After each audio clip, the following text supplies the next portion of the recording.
Ուզում եմ պատմել փոքրիկ մի պատմություն աշխարհի ամենամեծ ու գեղեցիկ քաղաքի մասին։ Իմ քաղաքի մասին։ Եվ ինչու միայն իմ, մեր քաղաքի մասին, թեպետ երբ խորը մտածում ես, դա քաղաք էլ չի, ոչ էլ բնակավայր, դա հանճարեղ մի կտավ է, վեբ, բանաստեղծություն, գաղափար, վերջապես փորձության ճանապարհ։ Եվ ճիշտը երևի այն է, որ աշխարհիս երեսին ապրող յուրաքանչյուր հայ այս քաղաքը համարի իրենը։ Հազարի, միլիոնի մեջ ինձ է բախտ վիճակվել ծնվել այստեղ։ Ավելի ճիշտ, երբ եկավ իմ ծնվելու ժամը, ես առանց երկմտելու երկիր մոլորակում ընտրեցի այս տարածքը, հաստատ Աստվածակերտ։ Եվ սրանից հետո էլ ինչքան ծնվեմ, ընտրությունս չի փոխվելու։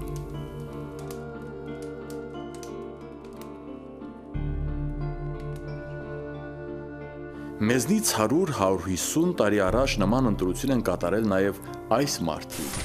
Այս իմաստուն այրերը, իմ համաքաղաքացիներն ու հարազատները, մեկը աշխարհ զարմացրած նկարիչ, ավելի ճիշտ զարմանքից աշխարհի բերանը բաց թողած նկարիչ, մյուսը հայ իրականության լավագույն պատմավեպը գրած, երրորդը պատմիչ ու բանաստեղծ, շատերը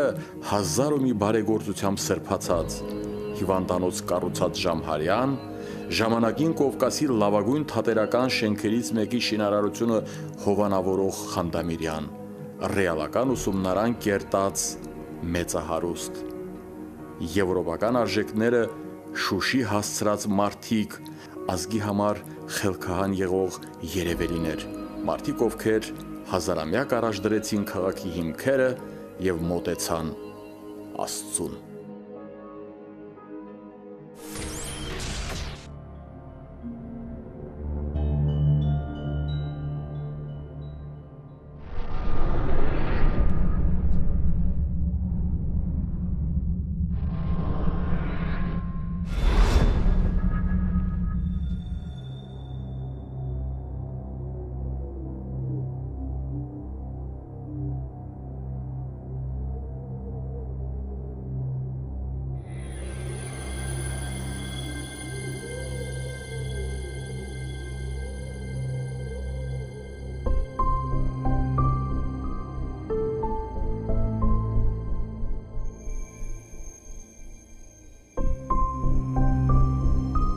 Շուշիի ամենաբարձր քերծին կանգնած այս փոքրիկը ես եմ։ Այս տղեկն եմ ես։ Իմ կարմիր աքլորը, քաղաքի իմ զավթված տարածքները ազատագրած։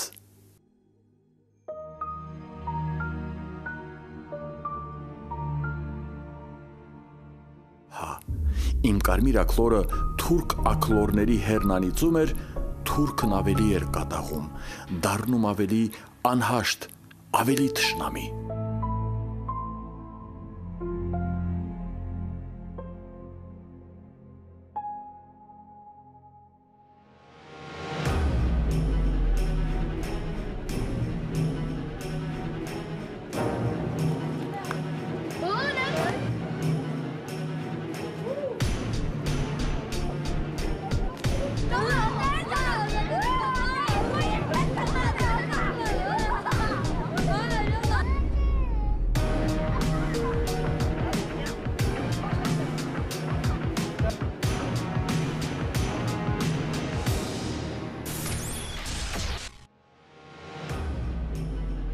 Այս մեկն էլ եմ ես,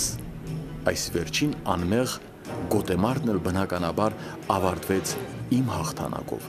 և ազերին էլ բնականաբար ինձ ուղղակի պատերազմ հայտարարեց։ Հա քիչ էր մնում մոռանայի, իմ այդ հաղթանակից հետո պապս ինձ իսկական գեներալի կոչում տվեց, ավելի ճիշտ ասած, մատաղին իմ գեներալ բալիս։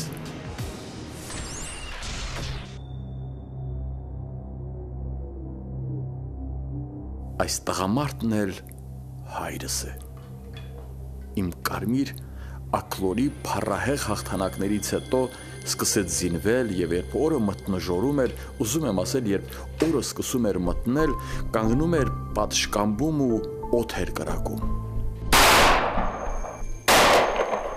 Երբ ես ու մայրս վախեցած նայում էինք նրան, ասում էր. «Թուրքը պիտի իմանա, որ զենք ունենք, իմացավ էլ մեզ մոտեցողը չէ»։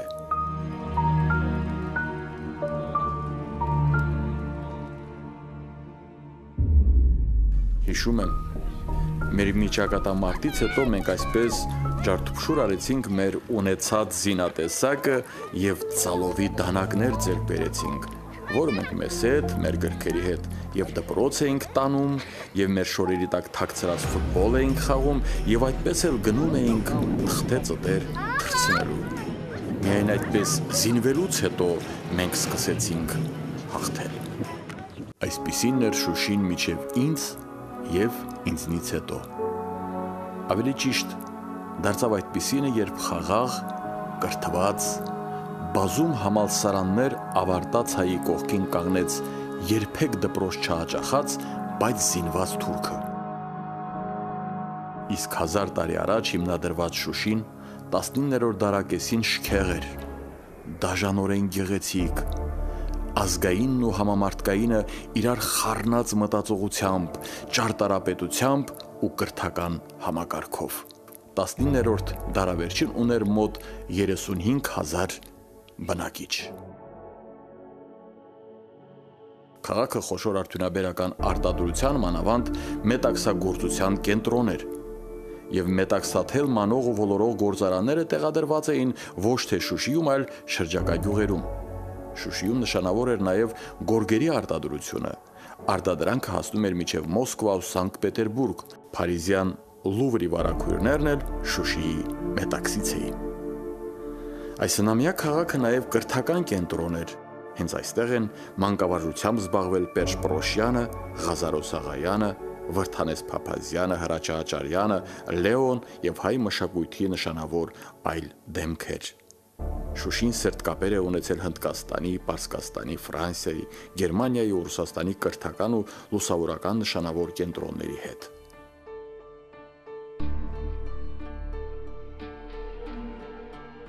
Շուշիում գործող տպարաններում 1827-1920 թվականներին տպագրվել է շուրջ 150 անուն գիրք։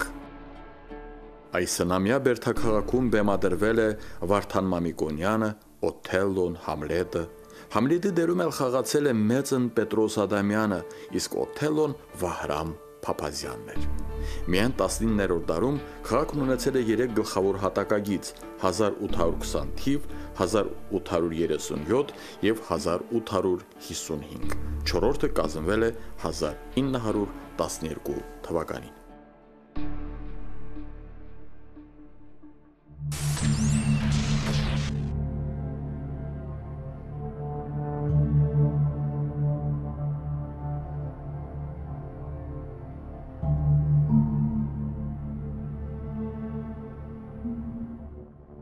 Շուշիի պարծանքն էլ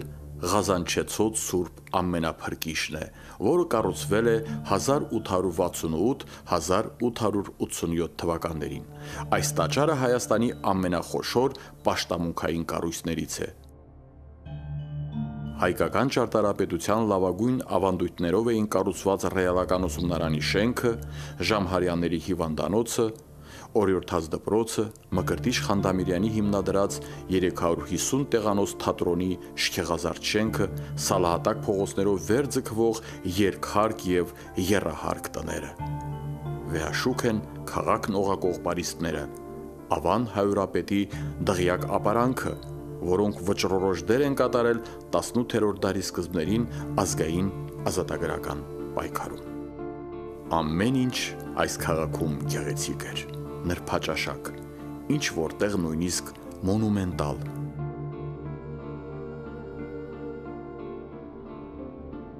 Ինքնատիպ ու գեղեցիկ են նույնիսկ քաղաքի 7 գերեզմանոցները, որտեղ ննջում են երբեմնի հզոր քաղաքի բոլոր երևելիները։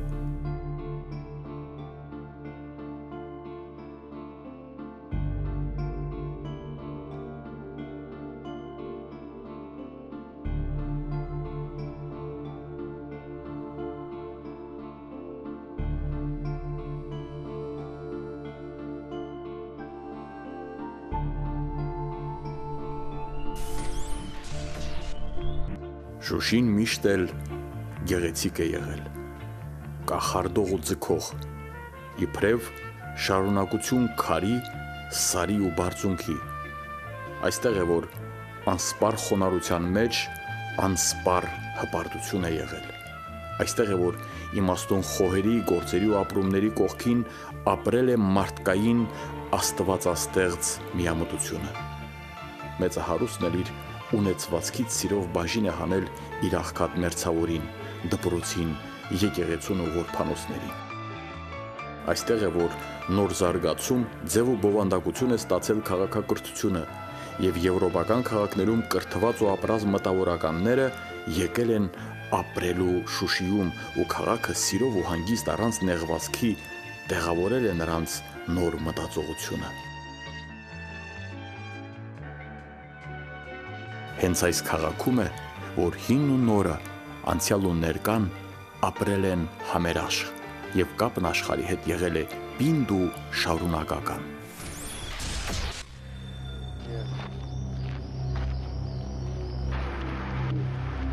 Քաղաքն այս շատ ավերվեց, շատերն այստեղ նահատակվեցին, կոմունիստ կոչված թուրքի տեսակն էլ իբրև տեր հռչակվեց ու սկսեց քանդել եկեղեցի, տաճար, տուն, թուրքահոտը լցվեց հազարամյա քաղաքի փողոցներն ու բակերը, հայերենը հալածվեց, ցած գլորվեց խոնարհված եկեղեցու վերջին զանգակատան ոսկեզօծ խաչը։ Ես թողեցի քաղաքս, հազարագույն մանկությունս, իմ թղթե ծտերն ու Սուրբ Ամենափրկչի գմբեթի ստորոտի իմ տարածքը, ես որբացա, մինչև 1992-ի մայիսի 9, մինչև փառահեղ հաղթանակ, մինչև ազատությունը իմ մանկության։ Երբ որ հայի հոգին լուսավոր է, քաղաքն էլ, շենն էլ, գյուղն էլ, տունն էլ, ամեն ինչն էլ լուսավորվում է։ Իսկ դա գալիս է Աստծո օրհնությունից։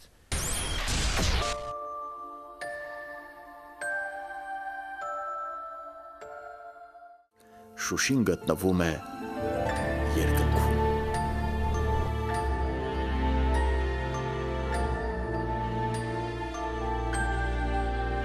Այս փոքրիկը